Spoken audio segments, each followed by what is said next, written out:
Assalamualaikum warahmatullahi wabarakatuh. Alhamdulillah wassalatu wassalamu ala Rasulillah wa ala alihi wa sahbihi wa man walah. Allahumma shalli wa sallim ala Muhammad wa ala ali Muhammad. Alhamdulillah, ma'asyiral ikhwah rahimani wa rahimakumullah. Kita kembali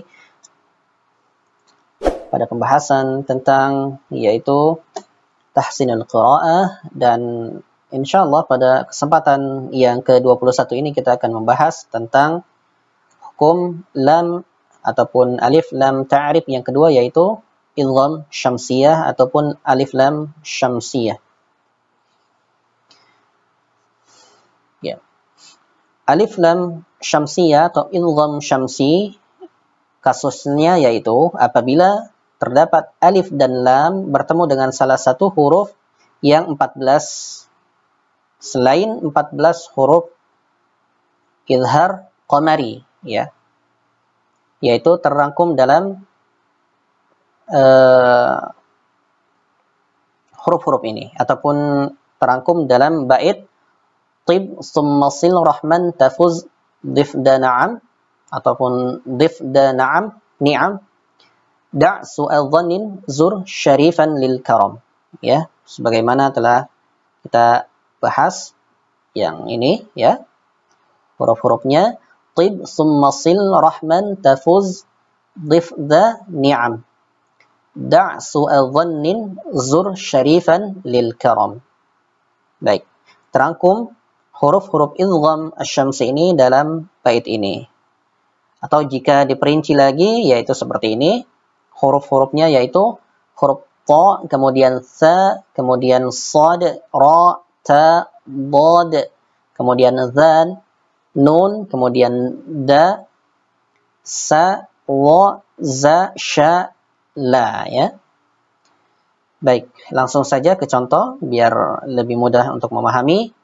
Kasusnya yaitu apabila terdapat alif lam bertemu dengan salah satu huruf syamsiyah ini.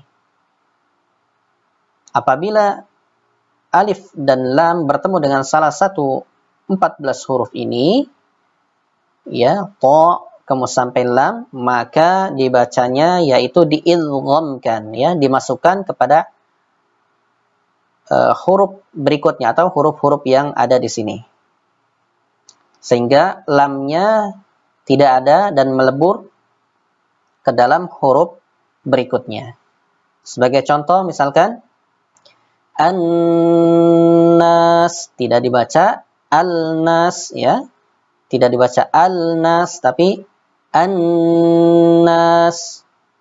Berikutnya as-samawat, as-samawat. Kemudian asy-syams, asy-syams. Kemudian berikutnya al-lail, al-lail. Baik. Untuk memudahkan kita juga dapat kita perhatikan yaitu apabila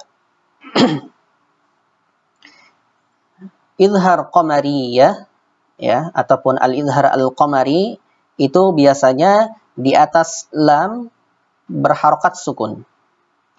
Akan tetapi dalam kasus ini maka terdapat yaitu tanwin ataupun di huruf berikutnya, ya, dan tidak terdapat tanda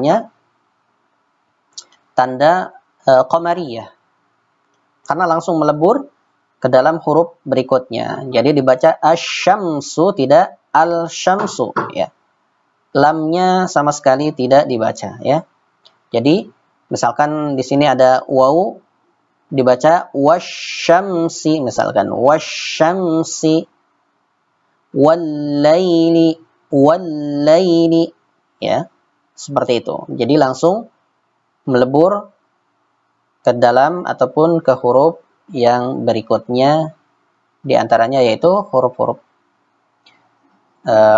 ini, ya. Baik, sekali lagi kasus daripada al-idgham asy-syamsi yaitu apabila terdapat alifun wal lamun bertemu dengan salah satu huruf yang 14 ini, yaitu ta, sa, sad, ra, ta, dha, ya, zal, nun, da, kemudian sa, wa, za, sya, dan la, maka dibacanya diidghamkan atau dimasukkan ke huruf berikutnya dan lamnya tidak dibaca. Baik, demikian pertemuan kita pada kesempatan kali ini. Insyaallah pada pertemuan berikutnya kita akan mencoba untuk latihan membaca idgham syamsiyah. Demikian, subhanakallahumma wa bihamdika asyhadu an la ilaha illa anta astaghfiruka wa atubu ilaik. Wa sallallahu ala Muhammad wa ala alihi wa sahbihi. Wassalamualaikum warahmatullahi wabarakatuh.